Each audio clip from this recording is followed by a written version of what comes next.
Selamat pagi, selamat siang, selamat sore, selamat malam, mantap jiwa. Cari kosan Alfi. Ya terus jangan ngemis sama yang lain juga. Kebutuhan juga kan, kebutuhan manusia kan, makanan, alkohol, Rokok, makanan, alkohol, seks. rokok, seks.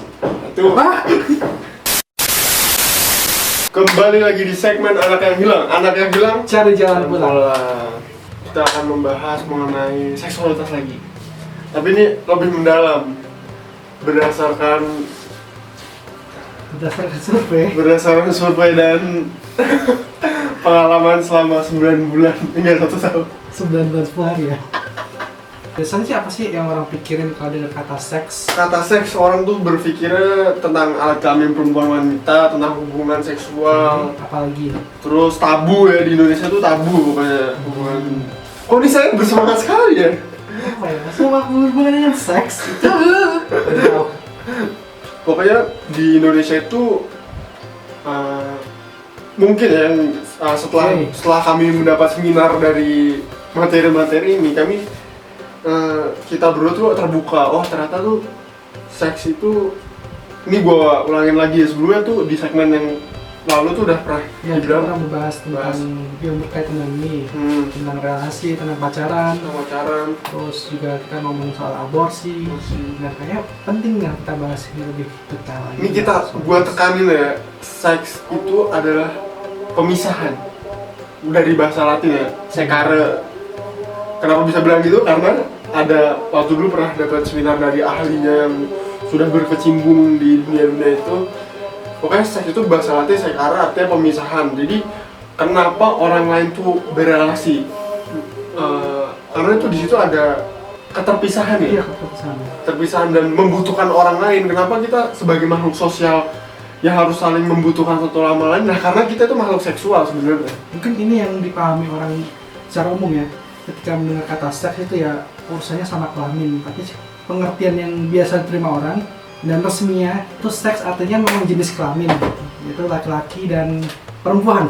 Nah, kalau seksualitas sendiri itu definisi yang umum itu ya segala sesuatu yang menyangkut dengan seks itu tadi, dan itu terikat dengan berbagai macam dimensi termasuk biologi, sosial, psikologi, kultural dan agama.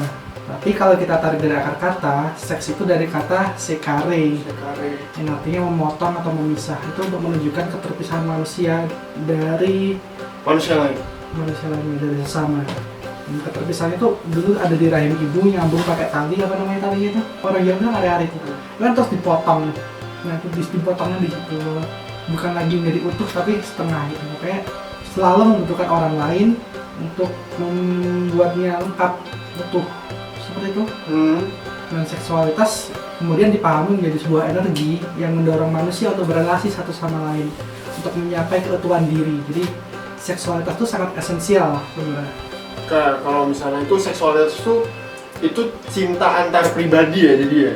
Kalau gua tanggap dari kata-kata cinta antar pribadi, suatu keterbukaan menuju kepada yang lain. Yap. Karena kayak itu. Cinta itu sendiri ya, kalau gue baca dari buku ya, itu suatu penyerahan seutuhnya kepada orang lain. Jadi kita menyerahkan diri kita. Kenapa mungkin orang nggak sadar ya, kenapa dia bilang, oh gue cinta sama lu gitu, karena emang penyerahan dirinya dia. Kenapa dia cinta sama anjing peliharaannya? Karena itu penyerahan dirinya, dirawat, dikasih makan. Habis itu dimakan. Kan mencintai dan dicintai. Kenapa jadi dimakan? Tuh, kalau di daerah-daerah tertentu itu anjing tuh bahasa lainnya laut. Nah, seksualitas itu sendiri tuh kerinduan untuk berrelasi dengan orang lain gitu. Dan bentuknya sangat luas, nggak terbatas ada yang ada di sela-sela paha itu aja. Nggak urusan permewean. Artinya kalau kita melihat seksualitas dalam definisi yang tadi, segala hal yang berkaitan dengan manusia itu ya seksualitasnya. Cara dia berpakaian, cara dia berpikir, bahkan apa yang kita lakukan saat ini pun juga perilaku seksual masuknya. Karena kita berrelasi dengan orang lain. Nah, dalam hubungan seksualitas dengan orang lain tuh ada namanya tuh intimitas, keintiman gitu. Kalau keintiman itu dari KBBI definisinya sendiri keakraban. Jadi ya hampir sama dengan seksualitas. Itu kemampuan manusia untuk berrelasi yang dekat yang akrab gitu. Nah kalau misalnya apa ya, dari bahan-bahan yang sudah kita dapatkan, seperti yang lu bilang tadi, intimitas itu sama dengan kedekatan. Jadi ada kedekatan fisik, emosional, sosial, intelektual, dan spiritual. Dan kedekatan hati. Kedekatan hati. Nah, untuk mencapai intimitas tadi itu, kita tuh perlu mengenal orang lain. Yang seperti video yang sebelumnya itu ada 4 apa namanya? Attachment style. Attachment style. Nah, untuk mencapai intimitas tadi itu harus mengenal 4 teori yang tadi itu, bisa lihat di video sebelumnya. Link di deskripsi. Link di deskripsi. Nah itu gimana tuh kita bisa dekat orang itu bisa, yang dulu ya gue bahas lagi ya, secure, preoccupied, dismissing, sama menolak itu. Fearful. Fearful itu kita harus tahu dulu. Gak bisa misalnya dismissingnya orangnya dingin gitu, gak bisa tiba-tiba orang dingin tuh langsung bisa bergaul dengan orang-orang yang berdiam. Ya, contohnya kalau misalnya kita di kelas nih, kita punya temen tuh duduknya di paling belakang, mojok sendiri, pasti kan kita ada pendekatannya pelan-pelan gitu kan, kayak tahu dia kenapa, latar belakang keluarganya, dan kalau udah nyambung ya enak gitu. Ya, itu yang dimaksud membangun intimitas itu ya seperti itu. Jadi yang hubungan intim itu bukan sekedar pertemuan kelamin antara penis dan vagina. Itu kedekatan hati yang dibangun itu dari obrolan yang serius, yang mendalam. Nggak bisa langsung serius ya, bertahap. Yang dan ada basa-basi dulu. Itu sebuah proses yang terus terjadi terus menerus, nggak stagnan gitu. Kalau stagnan ya udah lu ngobrol di suatu tempat, lu udah hahi, udah tinggal cabut, udah selesai. Bukan yang obrolan udah makan belum, ya. Lagi apa? Kayak lagi apa, udah makan belum? Kita lebih mengungkapkan apa yang menjadi perasaanmu, pemikiran dia seperti apa, seperti itu. Kalau nanti yang modelnya udah makan belum, nanti kalau udah keluar selesai itu. Apa yang keluar? Nah, pokoknya intinya, intimacy itu kedekatan yang terjadi terus-menerus, berproses terus-menerus di setiap relasi. Dan inti dari seksualitas juga apa namanya? Juga relasi sih sebenarnya, sama. Tapi kan kalau masyarakat kita ya, kalau ngobrolin tentang seksualitas tuh, walaupun sebenarnya memiliki definisi yang luas, tapi nggak mungkin dong dipisahkan dari urusan kelamin. Dan pasti akan identik dengan hubungan seks. Penyawangan. Nah, seks persahabatan. Pertanyaan gue gini, menurut lu tuh ya sebagai seorang yang belum menikah, menurut lu tuh HS pakai konsen, menurut lu ya sendiri ya, itu boleh nggak sih? Nggak boleh dong, konsen. Kalau nggak ada konsen namanya pemerkosaan. Ya tapi itu menurut lu boleh ya?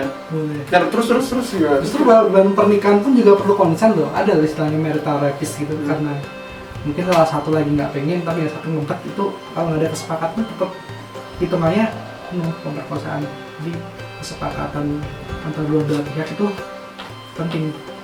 Nah, kalau tentang hubungan seks di luar nikah itu, yang pranikah,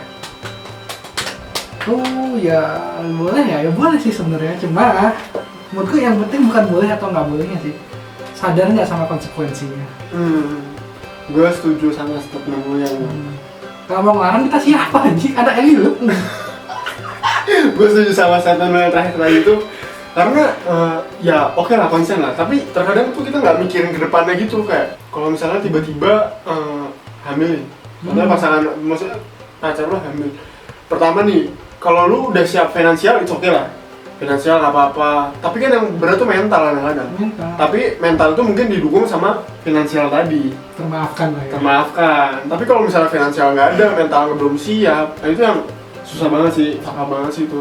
Mungkin ya jalan tengahnya lagi emang harus pakai pengaman. Ya yang itu bilang dengan sadar konsekuensinya, termasuk harus melakukan langkah antisipasi yang sesuai dengan kemampuan. Iya, kayak ya udah jalan tengah aja, pakai pengalaman aja gitu. Kalau kita mau ngelarang, ya jangan. Kalau menurut gue ya. Tapi kita juga ngajarin ya. Iya, yang ingin kita tekan ini adalah sadar lah dengan konsekuensinya. Maksudnya pikir panjang lah, kita sebelum lakuin tuh pikir panjang. Itu dampaknya besar sekali namanya hubungan seks itu. Dari dampak biologis, dampak sosial, psikologis, dan juga dampak budaya. Misalnya dari sudut pandang biologis, selain hamil itu kan juga ada resiko penularan penyakit STI, STI itu sexual transmitted infection dan HIV juga, IMS lah bahasa Indonesia-nya. Dan di masyarakat kita tuh Apa tabu nih, banget, tabu banget. Tapi ya mungkin ya ada beberapa orang yang bersuara kayak itu biasa aja, tapi menurut gua ya ini di Indonesia jangan disamain sama di luar. Kultur kita dari dulu seperti itu kalau Iya. meskipun gua tahu ya ada beberapa pandangan feminis ya, kayak lu kan aliran feminis, Oh iya. Anda jangan menyangkal itu. Ya kayak lu ya aliran feminis ya itu oke aja ya gitu nggak sih? Kalau menurut lu sendiri? Ya itu tadi kalau aku tuh gitu siapa? Anjir ada yang hilang mau ngelarang-larang ya nggak bisa. Jadi Ya siapa sih dia mau ngikinin orang gitu mau ngelarang-larang orang itu siapa? tapi intinya Saya kan bukan panitia itu pembagian. pokoknya intinya jangan sampai ketahuan. Privasi lah, privasi itu privasi banget. Iya namanya seks kan ranahnya ranah private kan. Jadi ya kalau kamu memilih untuk melakukannya ya in your Ya, privasi terus pikir panjang. ya kita hidup tengah-tengah nilai ya. Tengah-tengah Kita nilai. boleh berbeda tapi juga harus paham konsekuensinya bahwa kamu kan dihakimi oleh itu panitia pembagian tanah surga. Oleh tetanggamu, oleh teman-teman di sekitarmu dan itu yang menurut gue yang paling dihakimi bukan si cowoknya sih. Lebih ke perempuannya Iya. Harusnya nggak bisa gitu. karena itu kesepakatan dua belah pihak sih. Walaupun sepakat itu bisa manipulatif sih. Dan, Tolong diubah pikiran Anda. Jangan semata-mata ceweknya itu yang salah. Karena ya pasti yang dinilai itu pasti ceweknya sih. Harusnya ya udah tahu berdua, kenapa nggak saling berdua aja?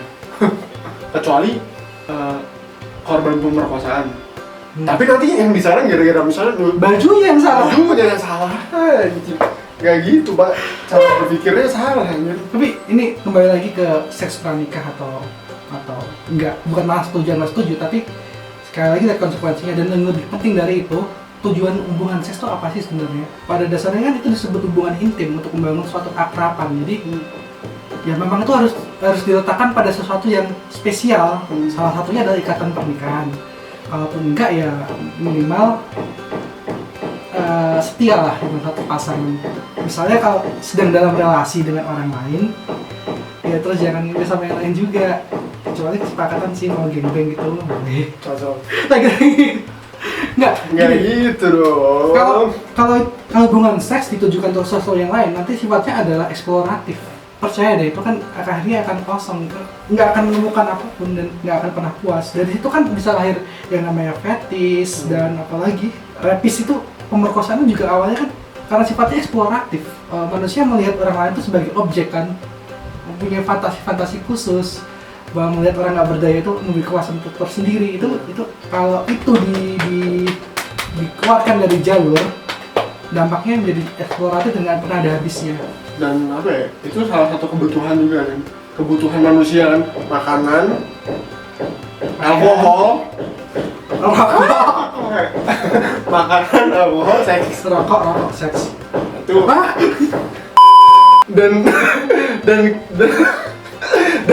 dan ini cok, gini cok, salahnya tuh bukan salahnya ya, harusnya fondasi dasarnya tuh di pendidikan ya, kita belajar seksualitas SMP lah.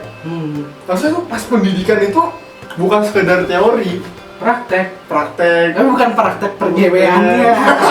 Tunggu. Ya. Karena lagi tadi definisi seksualitas kan luas. Hmm. Itu esensi dari kehidupan manusia. Dan pendidikan seks bukan hanya dari SMP. Usia dini. Sebelum masuk TK deh. Caranya gimana yang paling dasar aja kalau anak TK diajari perbedaan perempuan dan laki-laki dan bagaimana cara menghormati. Penghormatan satu sama lain. Itu juga bagian dari seksualitas, bagaimana berelasi, bagaimana menjaga diri, mengenali tubuh itu perlu ditanamkan sejak dini, sejak pra-TK mungkin ya. Mencintai diri sendiri, otomatis kita mencintai, menghargai orang lain. Kalau misalnya kita udah mencintai diri kita sendiri, otomatis enggak, ya otomatis juga sih bisa jadi menghargai. Logikanya kan gini, kalau lu nggak bakal ngelakuin sesuatu yang orang lain nggak mau lakuin ke dirimu kan. Nggak, kalau kamu nggak pengen disakiti, nggak mungkin kamu menyakiti orang lain gitu. Tapi kalau misalnya ada kekosongan ya, yang lu bilang tadi ada kekosongan ya, yang menurut gue ya berdoa kepada Yang Maha Kuasa. Membutuhkan orang lain bisa aja yang setara cukup. Kalau kita balik ke definisi yang itu sebuah energi dan mencakup semua aspek kehidupan manusia, ya seksualitas tuh nggak harus pengewengan kok. Dan iya, peran yang penting lagi itu peran di keluarga sih menurut gue. Ya, pendidikan keluarga. Pendidikan di keluarga tuh menurut gue di Indonesia kurang banget. Pola asuh, Bukan hanya pola asuh, ya ini tadi soal basicnya soal- pola asuh sih, karena itu mengaruh ke attachment style kan. Ah iya, Bagaimana kita diasuh akan berpengaruh bagaimana kita berrelasi dengan orang lain. ini aspek penting ya untuk manusia lainnya juga. Ngerti nggak sih? Nggak buat di keluarga itu sendiri, tapi untuk kedepannya gimana? Kalau manusia selalu lahir dari keluarga, hidup di keluarga dan akhirnya akan berkeluarga, walaupun beberapa membentuk keluarga dengan cara yang berbeda.